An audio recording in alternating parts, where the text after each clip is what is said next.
Picture this. You're in the middle of a heated argument. Your heart races, and every word feels like a blow.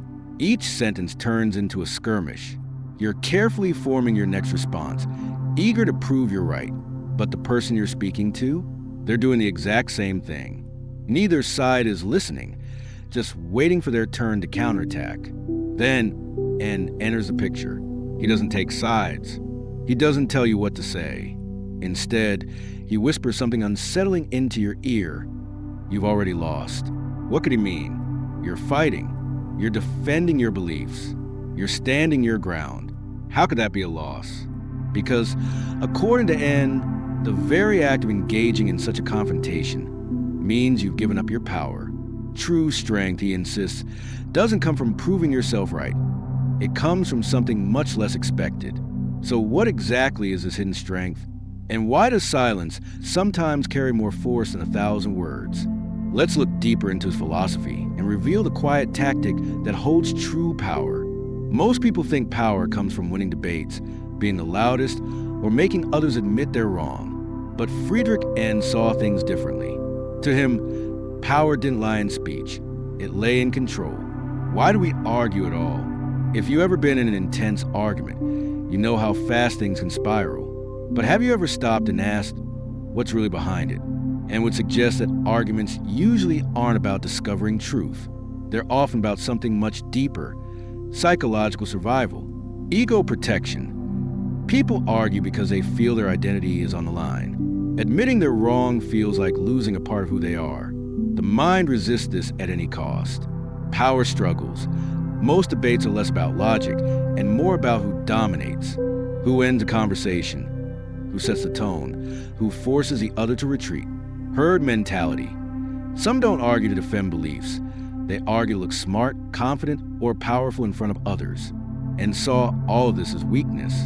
He believed emotional reactivity in arguments is a sign of being controlled. The second you allow someone to trigger you, you've already lost. Nietzsche's will to power and the Ubermensch. Nietzsche's concept of will to power is often misinterpreted. It's not about brute force. It's about shaping reality with your will. And that doesn't always require words. Sometimes, the greatest power is simply choosing not to respond. Enter the Ubermensch, the higher, ideal being in Nietzsche's thought. The Ubermensch doesn't argue to win. He's not reactive like most people. He decides when to speak and when to remain silent. Because power isn't in talking, it's in commanding the interaction. Picture this. In a meeting, two people are debating. One is loud, trying to prove their point. The other is quiet, collected, listening more than speaking. They don't get pulled into the back and forth. But when they finally speak, it shifts the entire mood. Who truly holds the power? N would say it's the one who stayed in control, not the one who shouted the loudest. The secret power of strategic silence. When used with intention, silence isn't weakness, it's strength. It forces the other person to reveal more, to feel uneasy, to second guess.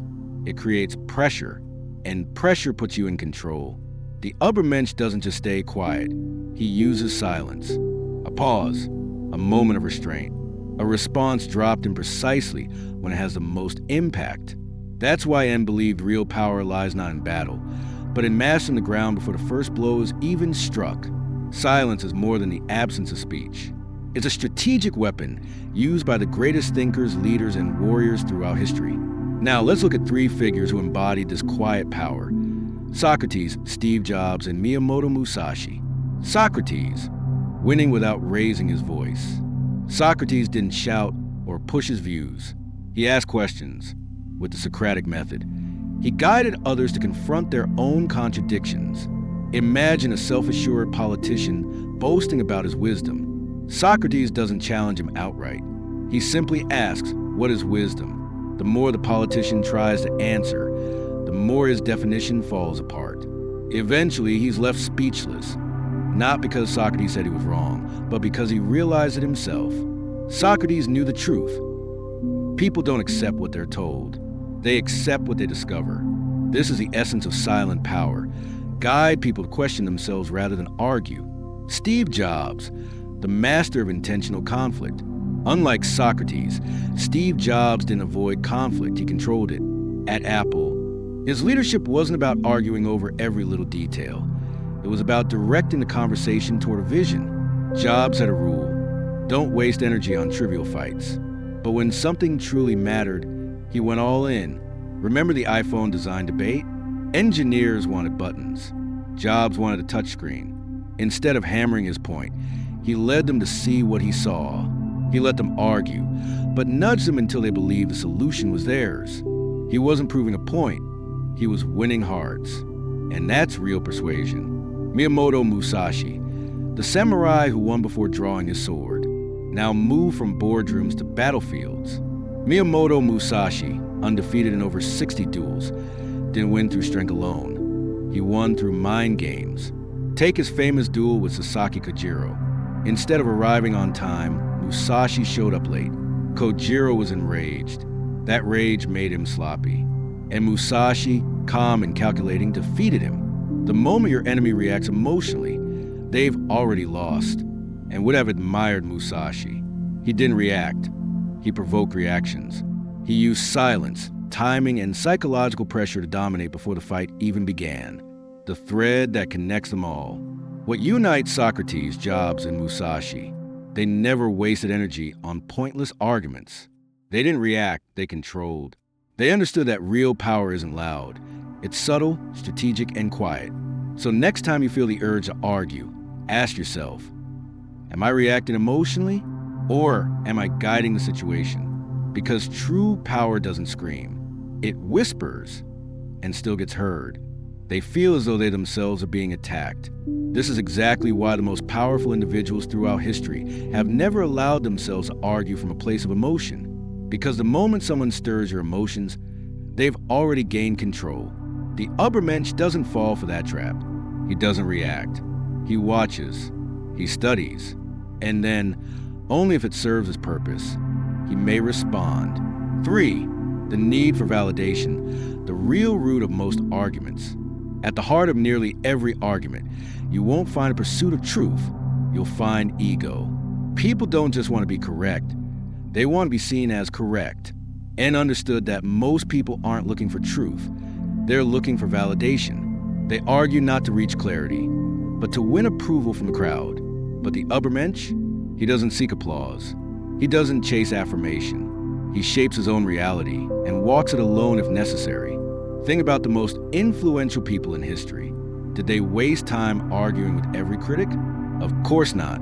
They stayed fixed on their vision. They ignored the noise. They let their results speak louder than any words ever could. N was ahead of his time. His philosophy around power, control, and silence aligns closely with what modern psychology now confirms. Let's break it down. 1. Power and social dynamics. Studies show that the most powerful individuals in a group are rarely the ones speaking the most. They're the ones guiding the conversation. They don't interrupt. They don't over-explain. They speak with precision, causing others to hang on to every word. This is why true leaders rarely raise their voices. They don't need to. Their authority is felt before they even speak. 2. Composure over emotion. Behavioral psychology also finds that calmness during conflict is more persuasive than passion. Why? Because of the human mind, calm equals confident. Emotion signals uncertainty. And believed real power comes from mastering yourself. The Ubermensch isn't enslaved by his reactions. He chooses when to respond, and that makes him untouchable. The reason N saw silence as a form of strength wasn't because he believed in avoiding conflict. It was because he knew this simple truth: the one who controls his reaction controls the conversation. Let's make it real. If someone insults you and you lash out, you've already lost. If someone challenges you and you feel you must defend yourself, you've surrendered control. If you enter a debate just to prove you're right, you've handed over your power. But if you stay grounded, if you observe, if you respond only when it moves things forward, then you've already won. N's philosophy isn't about being mute. It's about being intentional. Ask yourself, am I speaking because I choose to, or because I feel forced? Is this a reaction or a response? Am I defending my ego or moving with purpose? Because true power in N's eyes lies not in what you say, but in when you choose to say it. The silence before the words. the pause that creates tension, the moment that makes everyone lean in. That's the trick, the silent trick. Silence is power, but only when used correctly. Now, does this mean you should always stay silent? Not at all. Silence is a tool, but like any weapon, it must be wielded wisely. If silence alone brought power, then the greatest minds, philosophers, revolutionaries, visionaries, would have remained unheard. But they spoke, and when they did, their words echoed through generations. Real power doesn't come from dodging conflict. It comes from mastering it. Nietzsche's will to power, conflict as a crucible. Many misunderstand and they think he promoted withdrawal. But his will to power was never about passivity. It was about elevation. It's about pushing forward, growing, overcoming, avoiding conflict entirely. That's not wisdom. That's fear in disguise. The Ubermensch doesn't get pulled into petty arguments, but he doesn't run from essential ones either. He knows conflict can forge strength. Most people avoid arguments because they're uncomfortable, but N knew discomfort builds strength. Conflict is a catalyst. A warrior who never steps into battle never sharpens his blade. A mind that's never challenged becomes dull. Without resistance, your beliefs go untested. Without struggle, your convictions stay hollow. Look at history's boldest thinkers. Galileo challenged the church and was condemned. Socrates questioned society and was sentenced to death. And himself was called a madman in his time. And yet, their ideas transformed the world. Their power wasn't in avoiding conflict. It was in choosing it intentionally. There's a big difference between arguing to win and arguing to evolve.